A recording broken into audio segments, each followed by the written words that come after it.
Bare necessity, but simple bare necessity. Bare necessity, but simple bare necessity. Hey there, it's Brie and welcome to the May flowers video. If you watched the April showers video, then you will know kind of what is coming, but if you did not watch that, then I'm gonna send you to go watch that first. Click in the cards and you will find it. Basically, this is gonna be the same idea, but instead of water-based covers, it is floral covers. So let's go ahead and take a look at the books that I have in mind. Several poetry collections and anthologies. The Anatomy of a Curiosity, the Decameron Project are the anthologies that I have pulled. 3 poetry collections. Fierce Fairy Tales by Nikki Gill, To Make Monsters Out of Girls by Amanda Lovelace, Selected Poems from Emily Dickinson. Regarding full-length novels, 1 contemporary, Analee in Real Life. I think it would be a good opportunity because I think I would need motivation to pick it up. 2 thriller options, Reckless Girls by Rachel Hawkins and The Truth About Melanie Brown by Lisa Jewell. And then I have a bunch of fantasy options that fit this prompt. King of Battle and Blood, Wild as the Witch by Rachel Griffin, Curse of Roses, and The Inheritance of Orquidia Divina, Strange Grace by Tessa Grattan, and All of the Crooked Saints by Maggie Stiefvater. I do have another stack in my book room at the ready in case I wanted to pick something that like none of these were calling to me. I will try to pick a manga, but the only one that I could think of off the top of my head was Boys Over Flowers? Boys Over Flowers, I think. But it is like almost 40 volumes, and I'm not going to read almost 40 volumes in 1 month. Plus all these books. I want to focus on these books and the manga be something to mix in between. This is the one that I came up with the concept because of. When I was looking at the books that were on the buy one get one 50% off, I gave myself the excuse of reading this because it was floral and I should read floral covered books sometime in spring and then May flowers from that. So that's kind of how the concept came together, and so I definitely need to read this one. If you watched the April showers vlog, this is starting immediately. I literally started this clip right after the final clip of that one, so watch that one and you will know where I'm at in my life. Basically, I have another chaotic week ahead of me. I guess I should probably start with the book that started it all, with the concept, right? So I think I'm going to take The Inheritance of Orquidia Divina with me to start it off. Okay, this one has 29 stories, and so maybe I would do a story a day. I did a watery themed bookmark. I don't know that I have a floral themed bookmark, so let's take a look in the bookmark jar and see what we can find. Oh, I do. So this is going to be our bookmark.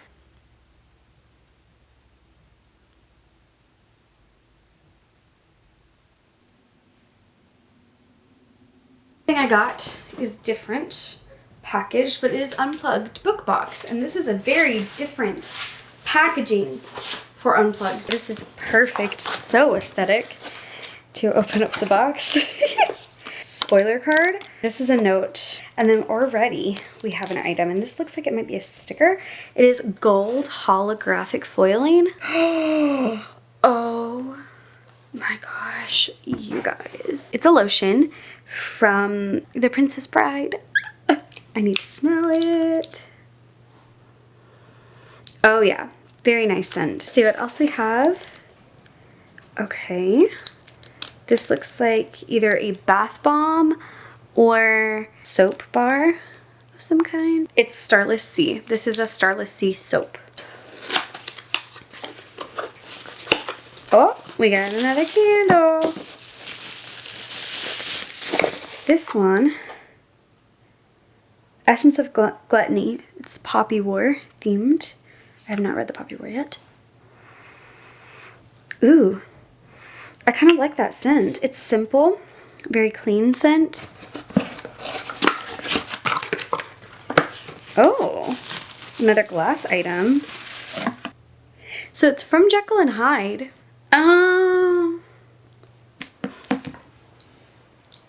It's a salad oil and vinegar decanter.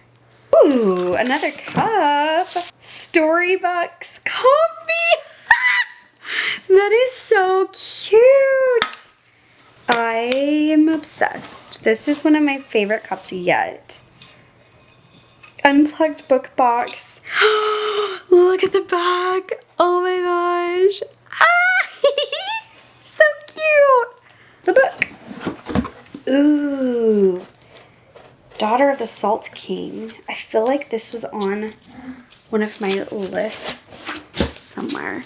And they've been doing fancy editions now. Hardback. Oh my god. Gold holographic foiling on the naked cover.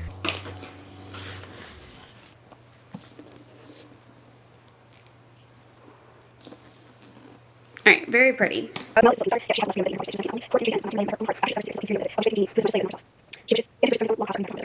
yeah, that sounds fun. Another thing I need to do is whiten my teeth. Good lord. Update. 4 stories in. The first one, that was okay. I gave it a 3. It was one of the more interesting ones though, so I might end up bumping it up. If I'm on a wide, it was a 4. It was almost a 5. By Kamala Shamsi. Literally was pointless to read. There was no plot. There was no purpose. Really, it was just as if somebody was just telling me what happened one of the days that they were in quarantine. And same thing for the Tales from the LA River, except for the characters were really obnoxious and it was even more annoying to read. I did get some more book mail though. The Firefly Summer came in, and then we have The Devotion of Suspect X. That is one of the Literally Dead Book Club books that's coming up in the next few months. We have the other Unplugged, the April Unplugged box. Finally, this is an Anne of Green Gables shower gel. I have not read Anne of Green Gables yet, but I love that scent. Then I can see whatever this is. Interesting. It's, oh, a mystery Easter egg. I'm guessing there is something inside that little thing. But this doesn't feel like a bath bomb. It feels like a soap. So it probably takes a long time to get to the middle. Ooh, this says on the box, LED dorm light.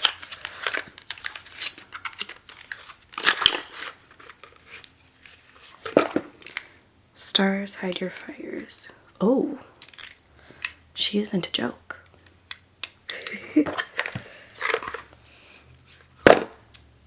It's got 2 magnetic bits to hang it up. Oh, it changes temperatures. There's 3 different levels. There's mixed, cool, and warm. No, they say the same thing. So it's just 2 of them. Okay, let's see here. Our candle of the month. It's Moriarty. It's from Sherlock. And it smells magnificent. And then we have this item. Ooh, it's a bowl.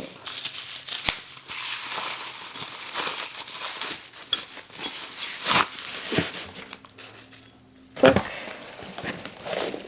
for the month. Finnan Street, A Mystery by Anne Emery.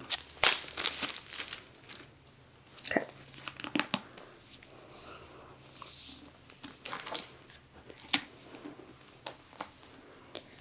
Edges. Map. We love a good map moment. Ooh, very different underneath. Like, very different from the outside. This is a choice I don't necessarily love because it looks like a sticker. I don't love the design choice. Ooh, I like that back. That's cool. So, I'm alive, but not living my best life by any stretch of the imagination. It was a rough day. Today was the graduation, and that itself mostly went wonderfully. We had a couple of hiccups. How exhausting of a month it was last month and this week. I want to focus my entire being on just having fun and reading. Enjoy the state of my skin right now. Dryness, breakouts. I changed things up here. The top of my dresser is now going to be for my current TBR. So I've got my bookmark mug, and then I turned the books backwards for a more neutral effect. These two are the ones that I'm currently reading, and then I just have the dust jacket of Decameron Project there, but that will be for books that I've read. We're going to my sister's house that they are building to see the progress and things.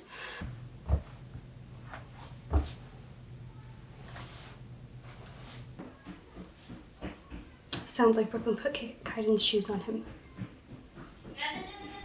Because I can hear his little stompies.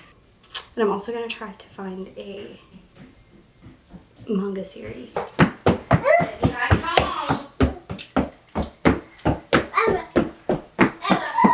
Hello. Number one, today we got to move back into my classroom. I'm so happy. My insurance cards came in today. So I am set to go. Mora's diapers came in today. If you don't know, female dogs go into heat for like 3 weeks, about every 6 months. First 5-star of the collection. It was The Rock by Layla Slimani. Now up to the Margaret Atwood story. We have a sunflower situation happening. So it looks kind of orange in this lighting, but it's more of a mustard yellow situation. My nail appointment was going to be at 6:30 and I get off at 5:30, so I was like, okay, well, what am I going to do? And originally my plan was to just kind of chill and not go to the bookstore. That was the main thing. I was not going to go to the bookstore. But then I was like, this month's Literally Dead book club pick I ordered off of Amazon. And for some reason, it is scheduled to not deliver to me until the 31st. And I went to Barnes & Noble to see if I could get it and just cancel this. I did get 2 books. Delilah Green Doesn't Care. She has floral tattoos, and then there's also flowers on the house behind them. Undercover Bromance. This is the second book in the Romance Book Club series. I found a manga. Flowers, something about flowers and evilness. Flowers are evil. Flowers of evil. I did start this yesterday, and I read most, I think about like half or maybe more than half yesterday, and then I finished it this morning for To Make Monsters Out of Girls, and this one I think solidified that Amanda Lovelace is not for me. One thing that was very specifically anti-Christian, I think that Amanda Lovelace focuses too much on romantic things for me. I prefer it to be a balance between romance-related story, poetry and elements, and platonic things, and not so much like, I don't know, I'm sorry, but like they really go on this very anti-men type of thing where it's like most men suck. Both in the Princess Saves Herself in This One series and in this one, I'm getting that same vibe, and I'm just feeling like maybe Amanda Lovelace is just not for me. My pre-order of Jen Wild's next book, This Is the Way the World Ends, came in today, and if you look closely,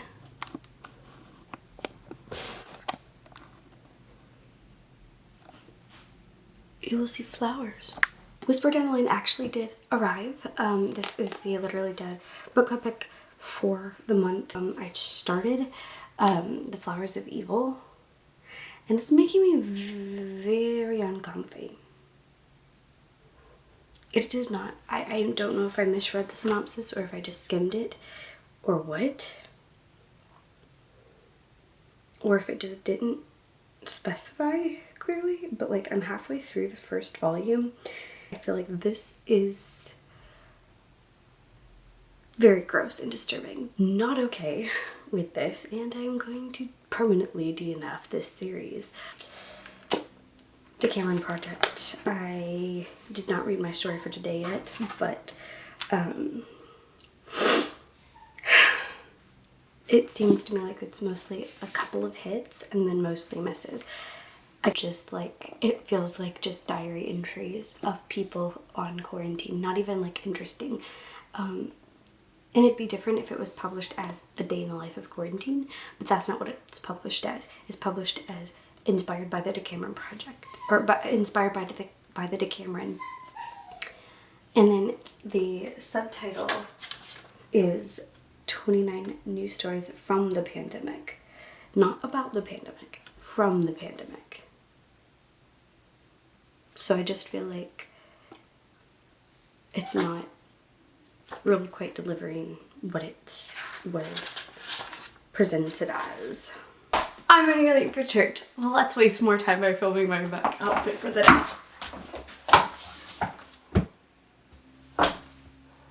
I don't know if I'm in focus or not, but this is the fit. I have an exciting thing to tell you. Are you ready? Are you ready? Are you? I don't know if you're ready. I finished a book! I finally finished The Inheritance of Orquidia Divina. In general, I enjoyed the book. But I feel like there were some issues with pacing and plot structure. Some of the plot points could have been shifted around a little bit to make it flow a little bit better. I also feel like we had some huge time jumps that were kind of difficult to progress through. Could have been, you know, we could have gotten those same bits of information in a different way, and the transition have flowed a little bit better. I didn't love the transitions between time periods and like the time jumps. I felt like there were a few arcs that were unnecessarily paced. For example, we had one arc where the main female character that we're following, you know, we follow her kind of having like a little fling with this guy, and it wasn't really necessary because it took all of like what, 4 pages and then it was gone. Like I also feel like there were a few strings that just didn't quite, the threads didn't quite match. It's like she ran out of a color and went and got a different, it's like she ran out of her yarn and she went and got another skein of the same color, but it was a different lot number. If you know, you know. In general, I really enjoyed the whimsy of it. I really enjoyed the family of it. I feel like this could have been multiple. I feel like it could have been a whole series. This idea, this concept could have easily been expanded, and that would have also helped to avoid those time jumps feeling as clunky. It would have also allowed a lot more development, and we would have gotten to experience much more from all of the characters. So I really would have enjoyed this as just a duology. That said, I then started and read literally just one chapter of King of Battle and Blood. Not at all on my TBR for this video, but I decided to go through really quick. I was feeling like listening to an audiobook while I was driving, which has been a while since I wanted to do. Called it The Mountain and the Sea by Kwame Doss, and it has some flowers sort of on there, I think. Okay, so this is the cover. I really enjoyed the narrator. She's doing a great job. I feel like some of the writing is like imperfect in the fact that I feel like it's a bit redundant when, you know, like when you have 3 hours of audio. That means you have a very limited amount of time in your storytelling. And so you really need to hone in on what you're talking about and how you're saying what you're saying. So once you make a point, move on. Like, you have to trust that the reader understands and move on. You could save so much time and make this story arc flow so much better. But in general, I'm enjoying the story so far. It's cute. So we're getting in the home stretch here, and I'm feeling a little bit excited actually, because today is my last day of work for 5 days straight. I took a few days off, so I have the weekend plus 3 days off. So 5 days that I get to focus on me things. So things I need to do and things I want to do, especially reading. Hello! Okay, so I have finished King of Battle and Blood, and I really enjoyed it, and I cannot wait to grab the sequel. I have it in my Amazon cart, and I'm irritated that the next book doesn't come out until the beginning of next year, so I really don't know when I should read the second book to like pace it out, or if I should like just wait and start the whole series over. I don't know. Okay, I think what I'm gonna do is see how I feel at the beginning of this. If I'm not vibing with it at the moment, then I might switch to This Is Where the World Ends and hold this until after my 3 days of being at home. I also finished the Mountain Sea book thing, the audiobook that I was listening to. I finished that, and the ending was not as satisfying as I would have loved, and it kind of knocked down my enjoyment of it, but otherwise I really enjoyed that a lot. It was just the ending was like frustrating. I went out to hang with my sister. This is the outfit, the sunnies, the kabu. We get into the containers. So the first one I picked up was this one. I'm very excited for. It is actually called a tea storage box, but I'm not going to be using it for tea because I keep my tea in the box it came in, honestly. But I'm going to be using this for sauces. My brother-in-law and sister keep and save sauce packets from like Taco Bell and stuff, so that they can use that sauce on all of their taco needs. So they save them, and so this way, right now they're just sitting like in a Ziploc bag, but this way we can actually organize them into what type of sauce it is. And the next containers that I picked up are kind of just some generic containers, which I thought would be helpful to have on hand for just general containing of things. They're not like super big or anything, which I needed more containers that are not big. The same depth, I think, but just larger. Next, I picked up these set of 6 multi-purpose organizers, which I'm very excited about because they are like the perfect skinny long thingy things. Because you know, these are so useful. Ones that are skinny and long are so useful. Get this one, which is a clear drawer organizer set of 4. 2 long ones and 2 short ones. And then I got this one that I'm really excited for because I've kind of gotten this kind of like wood look going with some of my little tiny shelves that I bought things from was PetSmart. Sun protecting spray and the paw, nose, elbow protector. So one of the products that I went there for is shampoo, but they didn't have any conditioner.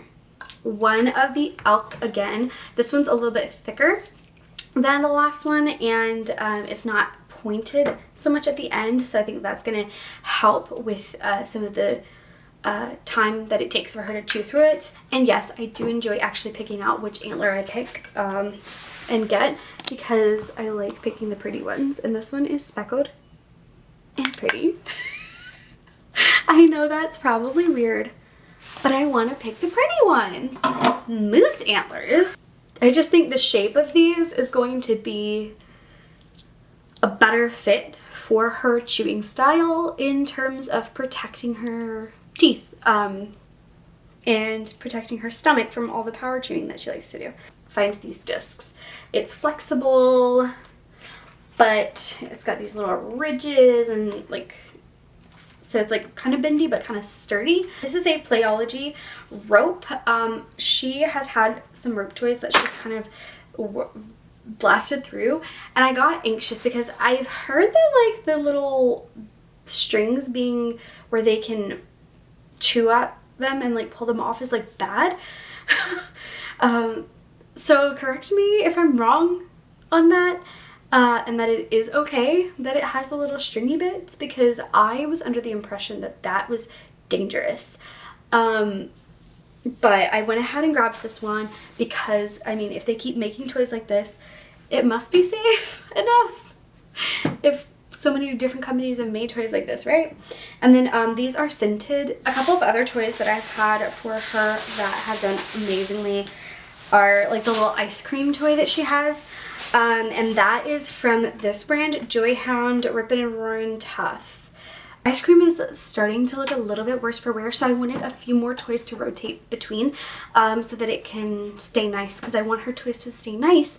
And to do that, you need to offer alternates when she's starting to get a little too rough or aggressive. You need to like rotate out the toy, or if she's getting bored and she needs something else to, you know, play around with rather than trying to sit and chew down hard on a specific toy. So I grabbed two different ones. I picked out this little kind of retro TV situation, and then this little emoji, a new holy roller, and then I got this guy from the clearance section, and it's a hide and seek little koala, and it goes, look, it has like the pouch pocket, and then inside the pouch it has this little baby, and the baby has a pocket in the back. So it has like all these little bits that you can like go into to hide treats, and then there's like little crinkle feet and little crinkle arms, and I just think it's adorable. And I think that this is one that would be really good for some interactive play. Very interactive toy. It's kind of like a mat with all these like loops on it, and so you can tuck treats in there. This was on clearance, so I had to get it because it's a bear. Okay, hi, hello. I'm not sure what to do with myself. It's okay so far, but I'm not resonating with it as much as I was hoping to. Maybe here's what I do. Maybe I grab the Anatomy of Curiosity, and then when I hit the 100-page mark, then I read a section of Anatomy of Curiosity, and then when I hit the 200-page mark, I read a section of Anatomy of Curiosity, and then when I finish the book, then I read the last section. That might be a really good idea. So far, we're doing really good! I am currently in the midst of my second of the 3 parts on the Anatomy of a Curiosity, or the Anatomy of Curiosity, and then I have 100 pages left of Whisper Down the Lane. Now, Whisper Down the Lane has been a bit of an experience for me as a teacher. It is very uncomfortable because of the fact that it's dealing with like things that I could face real life, or, you know, coworkers could face in real life. But it's very hard to read knowing that this is a thing that I face on a daily basis on a small scale, and the reality is that it could blow up at any moment for any teacher out there. And honestly, it's still not that different in our current day situations than it was in the 80s. It's not that different because they're still gonna side with the parents 9 times out of 10. I guarantee you. Second story I'm not enjoying as much as the first. The first was Maggie Stiefvater's. This one is Tessa Gratton's. I'm just not enjoying the premise of the story quite as much. I finished Whisper Down the Lane. I'm excited to talk about it in the live show. I kind of saw that twist coming. It wasn't like super twisty. I think I'm actually going to try to do Analee in real life because, like I said, I don't think I will pick this up for a long time afterwards, unless I had a prompt in a readathon. But I had an idea. I'm enjoying it, alright. I'm not like obsessed with it or anything, but like I'm still interested in continuing because I want to know the answers to some things, and I'm like, it's fun so far. My idea is that I am only 11 pages into the Decameron Project, and it's the 26th, which means that I am 15 stories behind. So I'm thinking, I read a story of this, I read a chapter of this for the day.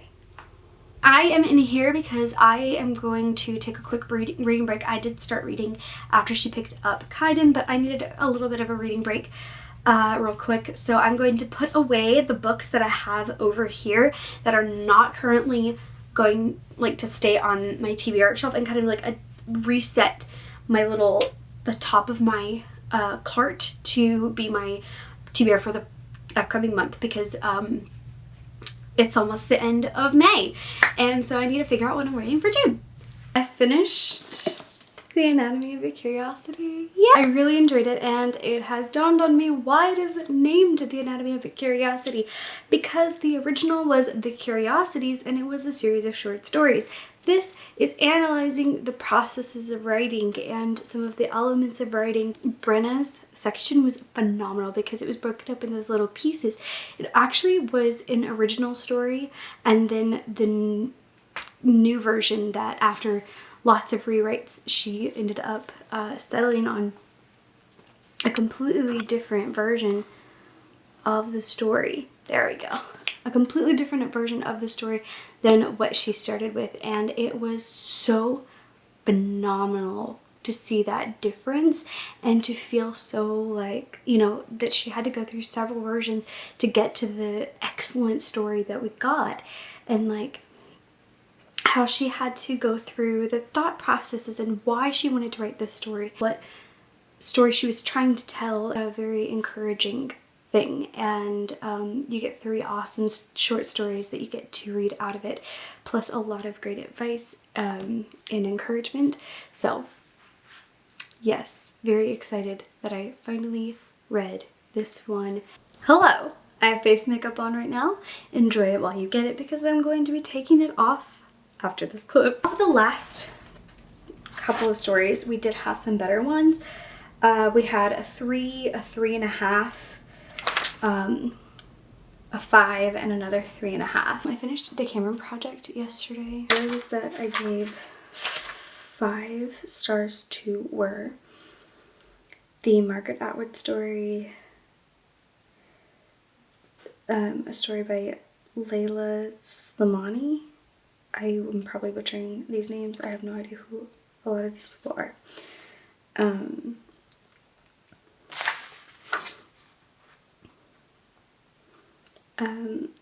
The Karen Russell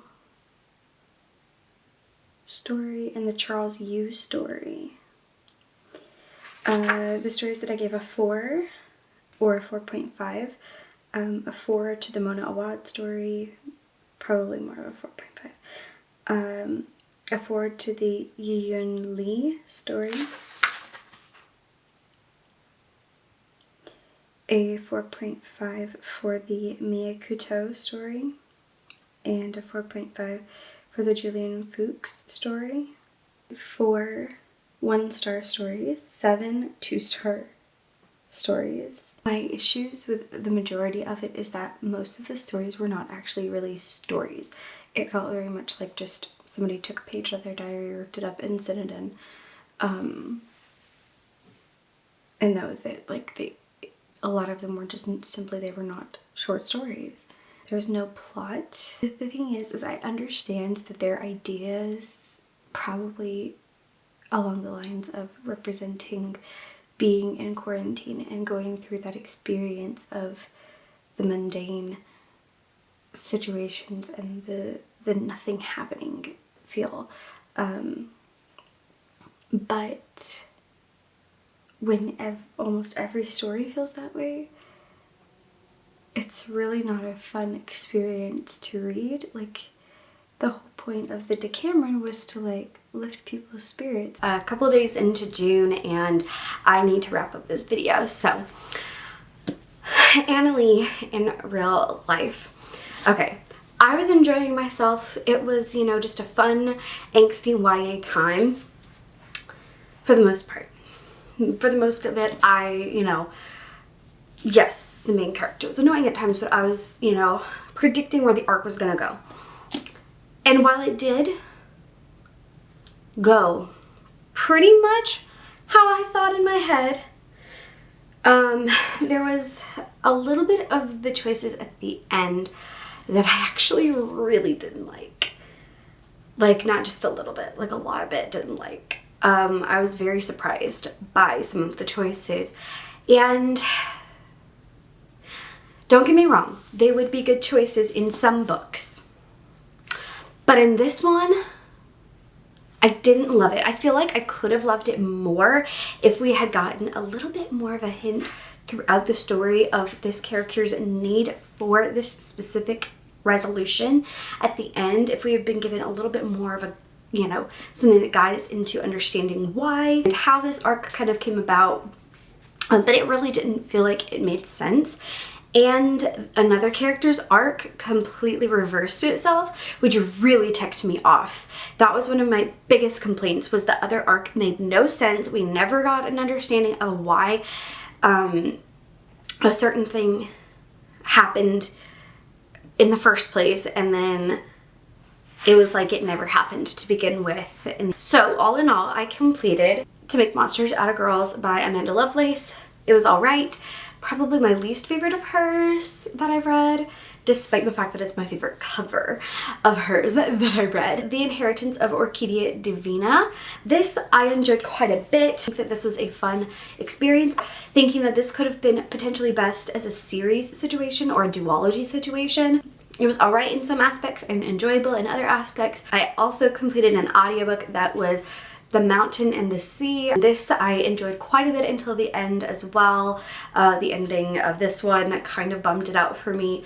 So it's probably more like a 3.5 instead of the 4 to 5 it could have been. I also completed King of Battle and Blood by Scarlett St. Clair. This is a fun, angsty, good adult angst type of time. And I'm totally going to continue with the series at this point. I read it at the perfect time. I was in the perfect mood for it. I completed Whisper Down the Lane by Clay McLeod Chapman.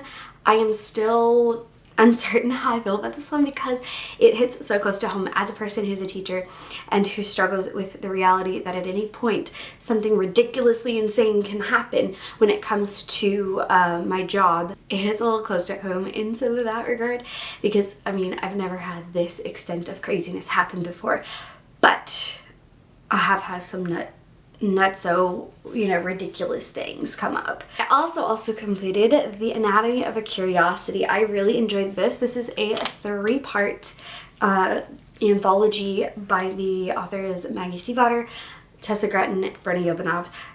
This is the second to kind of to sort of series-ish thing. The first one is just a straight anthology of a bunch of short stories. This one is broken into 3 sections with 2 short stories in the front and then a 3rd short story in the back, but it goes through different elements of the concept, the idea, and the original execution all the way up to the final completed version of the story, and seeing the arc of Brenna's writing and why she wrote the way she did, why she felt the way she did, her thoughts, her inspirations, her discoveries about herself and her writing process through the story that we experienced from her, and it was really, really awesome. This is a great thing to read. These 2 books are great things to read if you are a writer. And finally, Analee in Real Life, which I just finished talking about. This is the stack of physical books. Imagine a little tiny audiobook that's about 100 pages on top of this stack, and that is what I completed for May Flowers. Yes, I know one of them is not a flower book, but I'm including it on this stack anyway because I completed it during the time in which it was May. So May and flowers. Ha ha ha. Here, I forgot one! The Decameron Project. I did finish this as well. It was a flop. I probably should have DNF'd, but when it comes to a short story collection, it's kind of hard to DNF because what if there's another golden nugget in there? Whoops! Now, there's the stack minus the audiobook. Thank you guys so much for watching. I hope you have a great rest of your day or night, whatever time it is for you. Make sure you hit the subscribe button down below, join the Bear Scouts, notification bell down below so that you will be notified every time I post, but more importantly, so that I can see you again very soon. Peace out, Bear Scouts. Look for the bare necessities. Forget about your worries and your stress. I mean the bare necessities. That's why a bear can rest at ease with just the bare necessities of life. Yeah, with just the bare necessities of life. Yeah, man.